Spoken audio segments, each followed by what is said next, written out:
Are you training for a marathon, but your knee's already starting to hurt? This video could save your training build. I'm Dr. Daniel, and I help marathoners eliminate their knee pain. But ironically, I didn't always know how to do that. I learned the hard way. Here are the 3 things that I wish I knew before I injured my knee, so you don't have to. When I was training for my marathon and my knee started to hurt, I did what most runners do.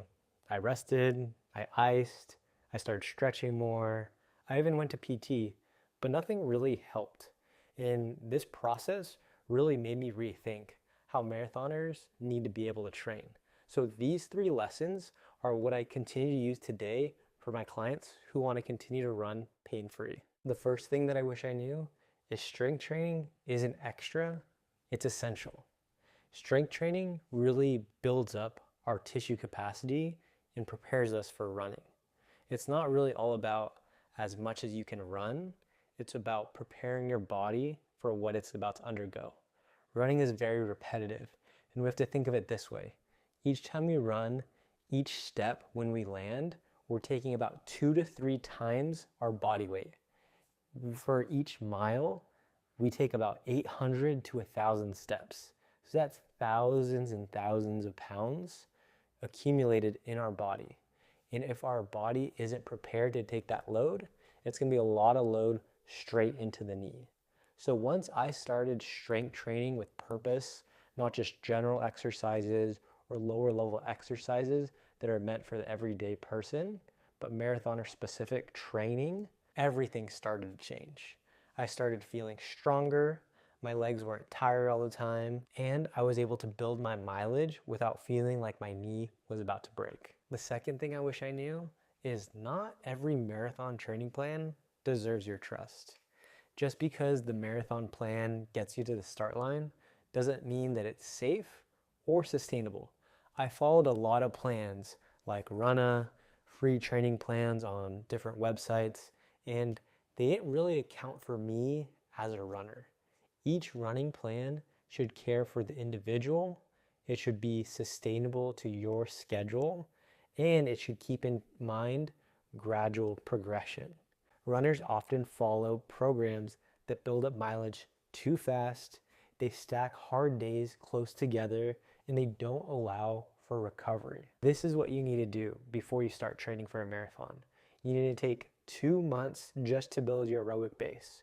Run for 2 to 3 times a week, building your mileage gradually, ideally following that 10% rule, and then get into a marathon build that's designed based off your abilities, not some general plan that's going to just ramp up the mileage too fast.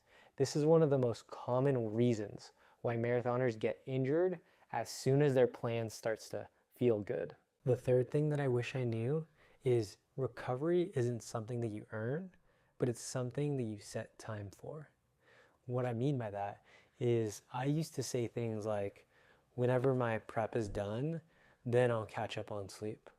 Or when I'm done training, then my diet will improve.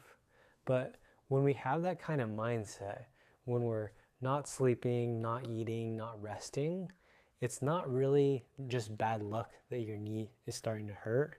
You're setting yourself up for failure. So the 3 recovery pillars that we really need to emphasize is sleeping 8 hours a day, taking recovery days, which means no active recovery. We're not cycling, we're just resting, not really doing anything. And the third is really fueling, making sure you're fueling 24 to 48 hours before your run, especially when you're doing those longer runs that are above 2 hours or so. Along with that, we need to be fueling before every run. Even if you're going to go for 30 minutes, 1 hour, we need something to sustain us, because if we don't, our body is just really relying on what we had for dinner the day before. So what I typically recommend, get half a bagel, put some peanut butter on it, quick acting carbs, just do that. My stomach used to be super sensitive, but we need to train our body to give ourselves the nutrition that we need so we can do better during our workouts. So don't leave out recovery. Carve some time and be intentional with your recovery. If you're dealing with knee pain right now, or you're scared that it's coming, let this be your sign to stop BSing. You don't need to stop running. You just need to train smarter. If you want more support on this, comment strong below and I'll send you my proven framework that helps marathoners eliminate their knee pain without giving up their goals. If you want more videos like this, subscribe. Your knees will thank you.